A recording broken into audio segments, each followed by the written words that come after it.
그게 뭐예요? 같은 사역하는 사람들이에요. 그래서 무난하라고 했던 사람들인데 시간이 지나면서 그들이 그리스도 복음에서 서서히 멀어진 겁니다. 믿음의 영역에서 멀어지기 시작했고요. 결국은 이들이 사역을 하던 사람들이었어요. 신앙을 잃고 파선해 버렸다고 얘기를 합니다. 그래서 이 13절에 믿는 이들에게 이 서신을 썼다고 말하는 것이죠. 누구도 믿음에 대해서는 자신할 수가 없기 때문입니다. 그래서 우리도 이 땅 가운데 살아가는 우리도 믿음 잘 경영해야 돼요. 잘 관리해야 됩니다.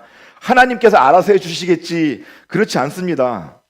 하나님이 믿음을 주시는 건 맞지만 믿음을 성장시키고 하는 것은 우리의 몫이에요. 우리가 감당해야 됩니다. 소극적인 자세를 보이다가는요, 믿음의 항해 중에 파선하고 말아요. 예컨대 바다를 이렇게 항해하고 쭉 가는데, 우리가 선장이라고 가정을 해봅시다. 쫙 가는데 저 앞에 빙산이 이렇게 있어요. 근데 어떻게 합니까? 믿음으로 뚫고 갑니까? 피해가야 돼요. 피해가야 됩니다. 만약에 저 암초가 있음에도 불구하고 침몰할 걸 알고 있으면서 방향 돌리지 않고 같은 자리 같은 방향 고수하면 어떻게 되겠습니까? 알고도 침몰하는 겁니다.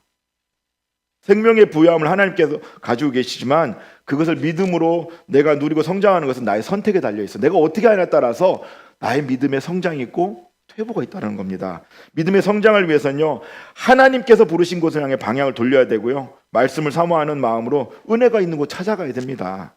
기도하는 자리에 찾아가는 것 아니겠습니까? 계속해서 은혜가 있는 곳 가야 돼요. 내가 먹어도 이게 영양분이 없는데 그걸 계속 먹는다? 예컨대 오늘 병원에 갔는데 잘 안 고쳐져요. 근데 거길 주구장창 다닌다? 이건 문제가 있는 거죠. 바꿔야 되는 거예요. 우리가 우리 믿음에 성장하기 위해서 하나님께서 부르신 곳으로 방향 돌려야 되고 돼야 되고, 말씀이 있는 곳에, 기도가 있는 곳에, 은혜가 있는 곳에 가야 돼요. 오직 우리의 마음과 생각과 뜻이 그리스도를 향해 가야 되고 믿음의 성장을 향해 가야 되는 것이지, 다른 것에 초점을 맞추고 주저주저하고 머뭇거리다가는 파선하는 거예요. 하나님의 콜링에 분명하게 응답해야 됩니다. 하나님의 뜻을 따르지 않고 머물러 있다가 파선하고 말아요. 정말 많은 일들 당하게 됩니다.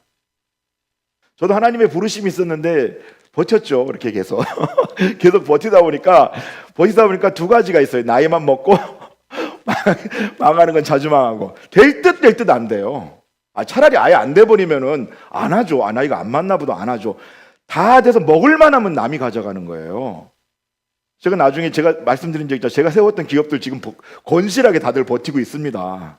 제 게 아닌 거죠. 그만두고 옮겨오라고 그랬는데 그냥 간 거예요.